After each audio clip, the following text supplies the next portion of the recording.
बातें कर रहे हैं। कुछ लोगों को जो नए इन्वेस्टर है, he is at loss to understand why सेजी is plunging so much. Okay guys, ये नेटसोल की फाइनेंशियल स्टेटमेंट है हमारे सामने। ये 3 मंथ्स का डेटा दिया हुआ है और इसके पैरेलल कंपैरेटिव फिगर्स भी हैं quarter. Welcome viewers, my name is Mohammad Isaac Rashid and you are watching my YouTube channel.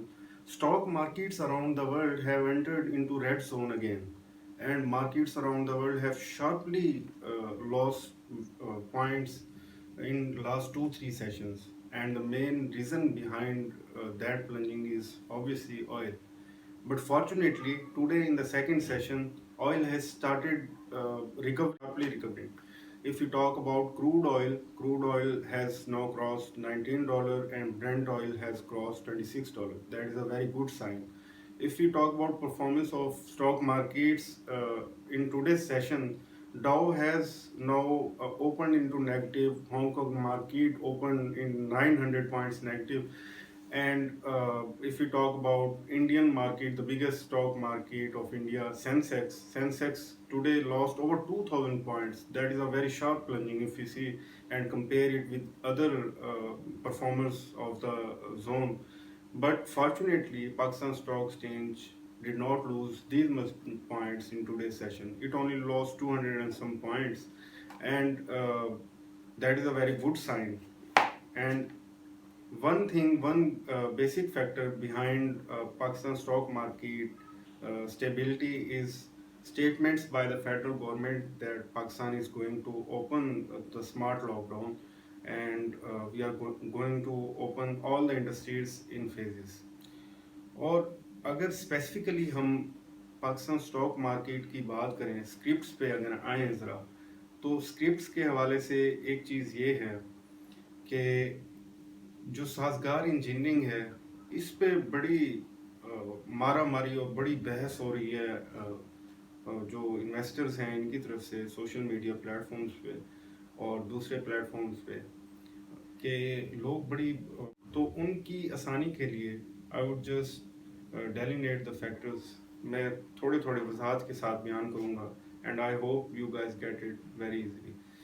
पहला फैक्टर तो ये है कि राइट शेयर्स इशू किए साजगार इंजीनियरिंग ने, और जब एक्स प्राइस पे एक शेयर ओपन होता है, चाहे वो बोनस शेयर्स इशू करे, चाहे वो सिंपल डिविडेंड इशू करे, कैश डिविडेंड, या चाहे वो राइट शेयर्स इशू करे प्रीमियम पे, जिस तरह उन्होंने 40 रुपीज़ पे किए, तो जैसे ही वो अपनी एक्स डेट पे ओपन होता है, तो इसका मतलब ये होता है कि ये जो इसकी एक्स प्राइस है, इसे हम एक्स प्राइस कहते हैं, तो जो बुक क्लोजिंग डेट के बाद ओपन होता है, कि इसमें से जो ये एक्स प्राइस है, इसमें से डिविडेंड को, बोनस को, या कुछ भी कहें उसको, जो भी इशू किया है उसको लेस करके ये लाया गया। तो ये 40 रुपीज़ वाले प्रीमियम को प्राइस में से जब लेस हुआ तो एक्स प्राइस बनी, और वो 100 के बिलो थी कुछ। अब आते हैं सेकंड फैक्टर की तरफ कि ये 70s में कैसे आ गया, इसके क्या फैक्टर्स है।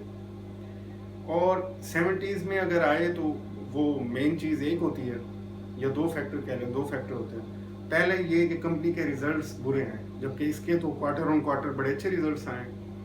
पहला फैक्टर गया। दूसरा फैक्टर ये मार्केट में प्लंजिंग हो रही हो, लेकिन मार्केट हम देख रहे हैं पिछले 2-3 वीक से इसी रेंज में, 31 से 34 की रेंज में, तो ये फैक्टर भी नहीं है। तो तीसरा फैक्टर जो मैं आपको बता रहा हूँ, जो बेसिक इसकी रीज़न बना साजगार के नीचे आने में, वो ये हुआ है कि राइट शेयर जिन लोगों को इशू हुए हैं उन्होंने धड़ाधड़ बेचने स्टार्ट कर दिए, जिसकी वजह से सेलिंग प्रेशर आया और ये नीचे आ गया।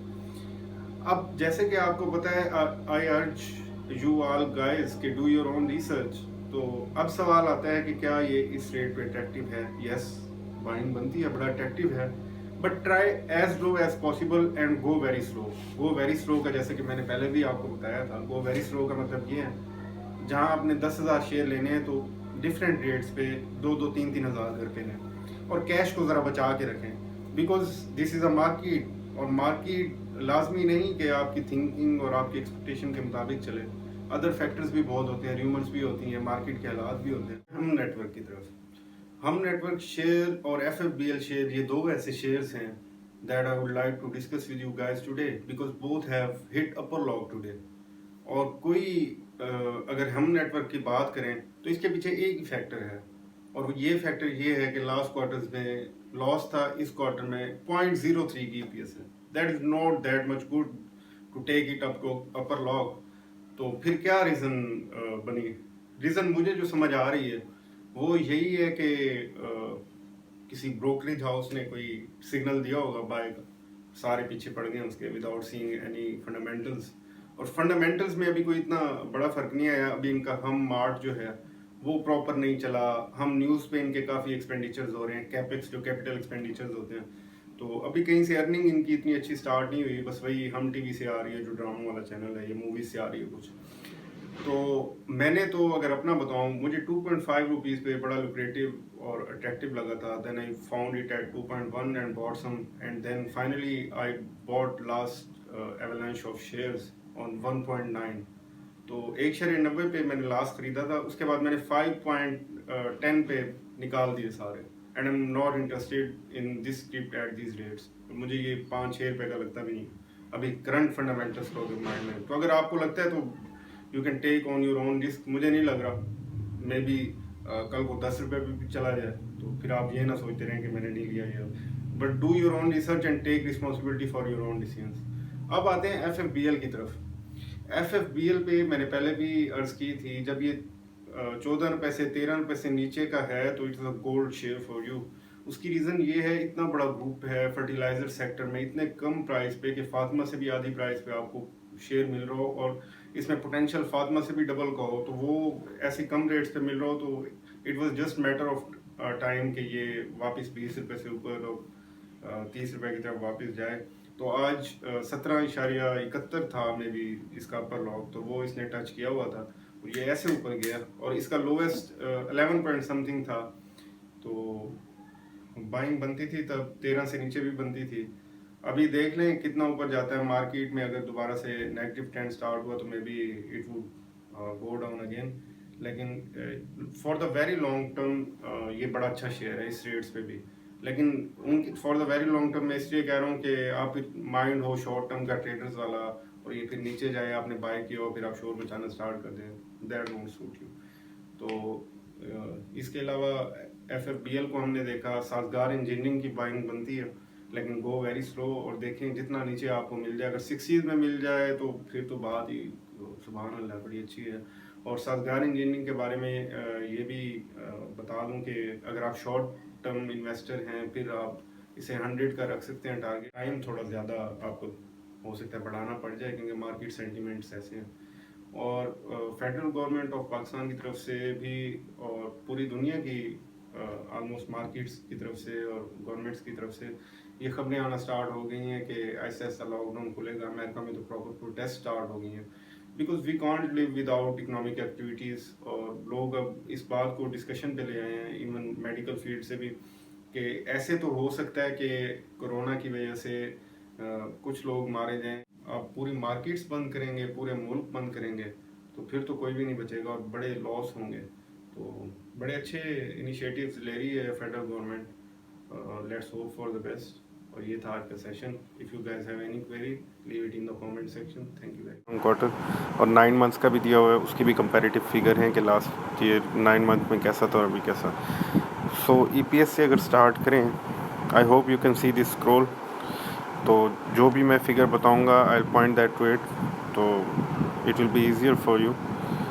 अच्छा, यहाँ पे अब स्टार्ट करते हैं EPS से।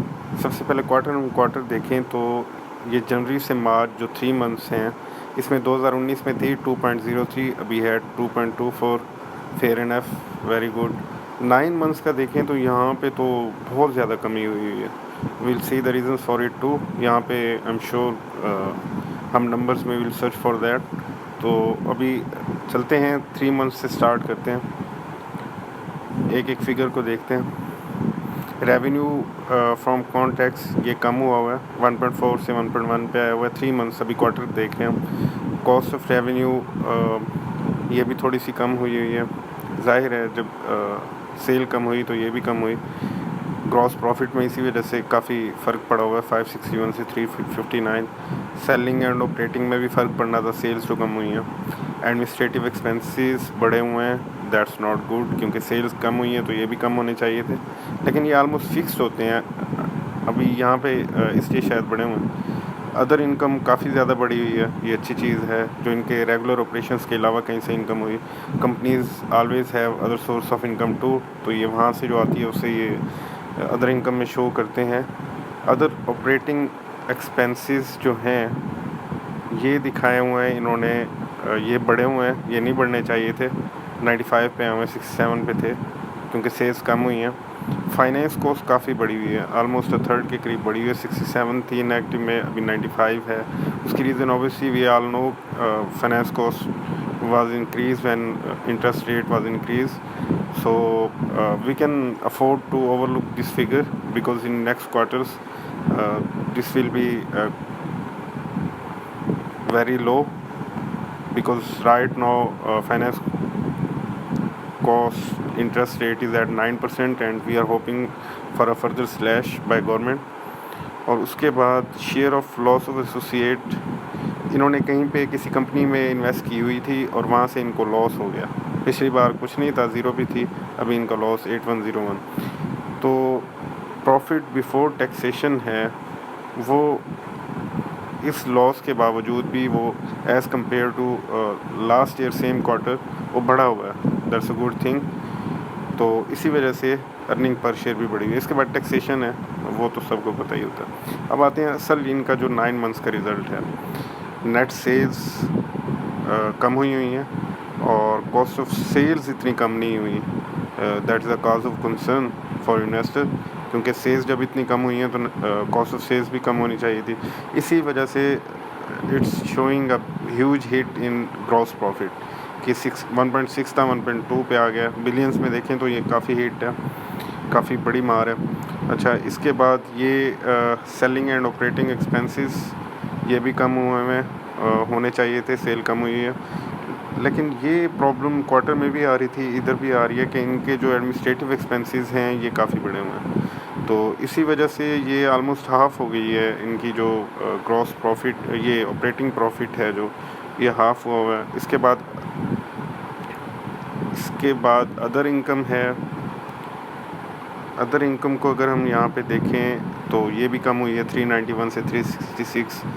तो प्रॉफिट 1.0 था, अभी 0.684 हो गया, काफ़ी कम हो गया। अगर इसके बाद हम देखें फाइनेंस कॉस्ट को, तो फाइनेंस कॉस्ट जो है वो 3 टाइम्स ऑलमोस्ट बढ़ी है, but again we can afford to overlook that figure, because in next quarters it will be a very favorable figure because of slashed interest rate by the State Bank of Pakistan। और ये देखें, ये almost 3 गुना से भी ज़्यादा, nearly 4 गुना कम हुई हुआ है जो इसका प्रॉफिट आफ्टर टैक्सेशन है। इसी वजह से ये काफ़ी ज़्यादा इसकी अर्निंग पर शेयर को हिट हुई है यहाँ पे।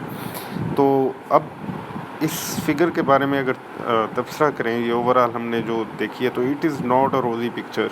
ये कोई अच्छी नज़र नहीं आ रही इतनी। अगर क्वार्टर ऑन क्वार्टर देखें तो काफ़ी अच्छी है, लेकिन अगर आप 9 मंथ्स की फ़िगर को देखें, हाँ, इसकी बेस पे ये कह सकते हैं कि इस क्वार्टर में क्योंकि ये काफ़ी अच्छे रहे इनके ऑपरेशंस, तो नेक्स्ट क्वार्टर में may be they can take care of their profits. लेकिन अभी जो लॉकडाउन की सिचुएशन है और सुना है इनके कुछ कॉन्ट्रैक्ट्स भी रिन्यू नहीं हुए, तो जब तक कोई रिजल्ट्स आने नेक्स्ट क्वार्टर के स्टार्ट ना हो तो be very careful. Thank you very much.